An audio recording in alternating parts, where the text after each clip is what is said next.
Hello, everyone. Um, this is my second try at a fresh video, but only fresh as in one book. The other books I'm going to show, I figured I'd do a kind of a recap of all of my black suit Spidey books in terms of first appearances and whatnot.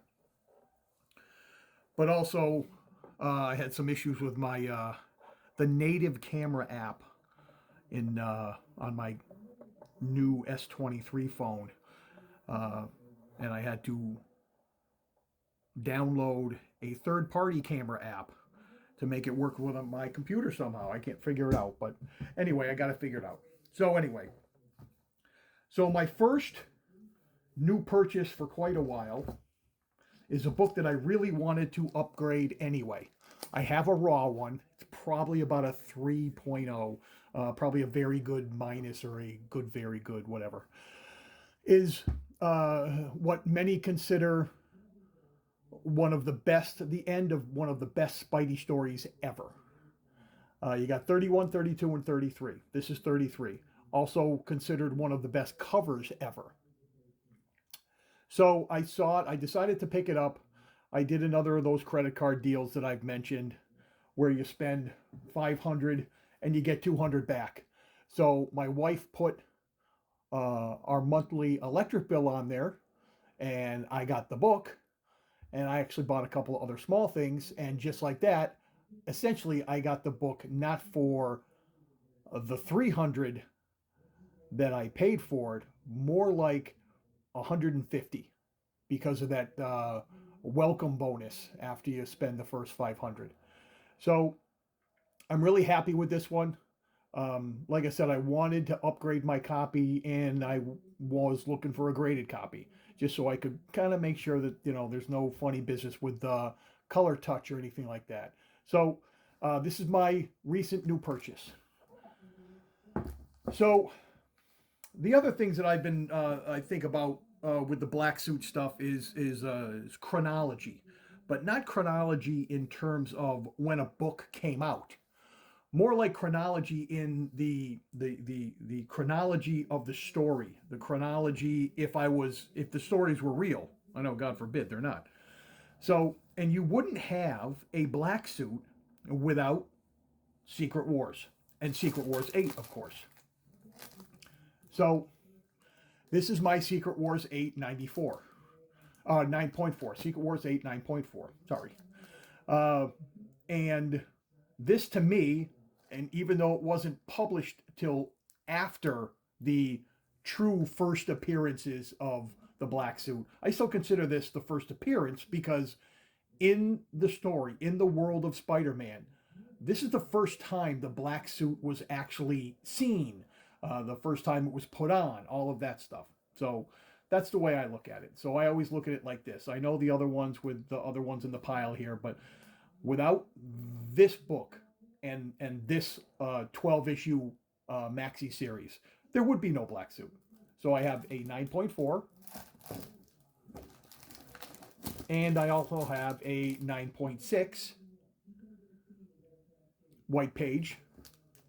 But I also picked up um, semi recently, not recent, but semi recently, I picked up a lower grade 7.5, but it's autographed by John Beatty and Mike Zeck, and there's a little remark that I've seen Beatty do, either Spidey or Venom sometimes, but it's not noted up here. It just says signed by, but that's where he puts them, and that's how he does them. So I'm cool with that.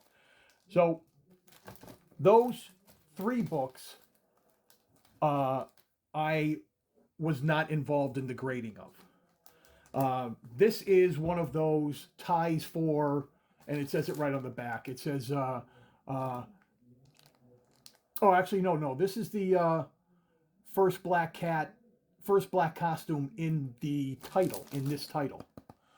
But, that's why I have the raw copy here. And this I got because there was a sale on Facebook, and I saw this one, and I didn't mind having a graded copy. I have a couple raws, but I don't have a graded. And in an 8.5 white, I'm cool with. So the thing about the black costume in this one, and that's why I'm pulling out the raw, is that the black costume in this one is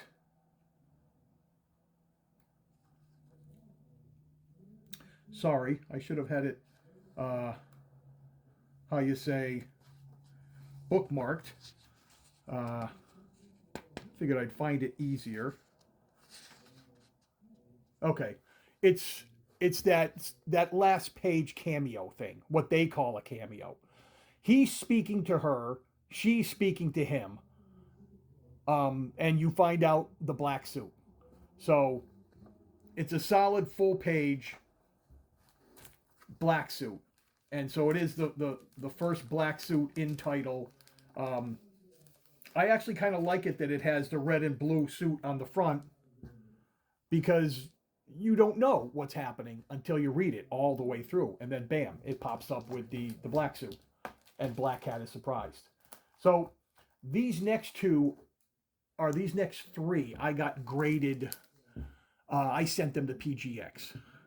Um, I'm not a grading snob. I also wanted to try PGX. I was just curious to see how everything worked out. I have a video, the same video with all these PGX books in it, and I was plenty satisfied with my PGX experience. My only beef with PGX is I wish they would update their website to make it more user friendly, to make it more intuitive, the way you can track your orders on CGC or CBCS. If you want information from PGX, you have to email them and hope that they'll get back to you in a timely manner. I had no issues whatsoever. So in that regard, I would use them again. But this is my Marvel Team Up 9.2, Marvel Team Up 141. This is one of those ties for, and it says it right over here. It ties with Spectacular Spider-Man 90, which I thought I was right on that. Amazing 252 and this book are tied for first appearance of the black costume. Ties in terms of publication when they came out of the racks. But either way, I'm cool with that. That's a good book. It's got great purple color on it. It's got Daredevil and Black Widow on the cover. It's a solid cover. Now here is my first 252, again from PGX, from that PGX lot. It's a 9.2. Also white pages. This is a newsstand version. And I don't really. There's a whole thing going on these days where people are making a big deal about the newsstands versus the directs. You just have to know when, in the comic book world, when newsstands became less prevalent in terms of, because back in the day, everything was a newsstand purchase. They didn't really have comic book stores until maybe the 70s, and then the 80s was more the proliferation, and the 90s, that's when the direct issues overtook the newsstand issues because there were fewer newsstand comics. There's an image you can find online if you look for it, the newsstand versus directs, where you have a line where the newsstands are high, and they trickle down as it gets later into the 80s and 90s, and at the same time the directs are low, and then all of a sudden they go upward, and there's a point at which they meet together. It's probably in the 80s, probably I'd say early 80s, when there's probably a similar amount of directs and newsstands. And so this is from 1984. So this is, newsstands are probably similar in numbers at this point with directs. And strangely enough, I have both a newsstand here and a direct here. Again, the 252 off white to white pages. I got a 9.4, so I got the higher grade, slightly lower page quality. But all in all, it's a great book. You have the homage cover to Amazing Fantasy 15. So Ron Friend's art, and you can't hate that. And of course, there's the big boy. Um, Strangely enough, I purchased this before the pandemic run up. I got this for $300. Very happy with it. I wanted a second copy.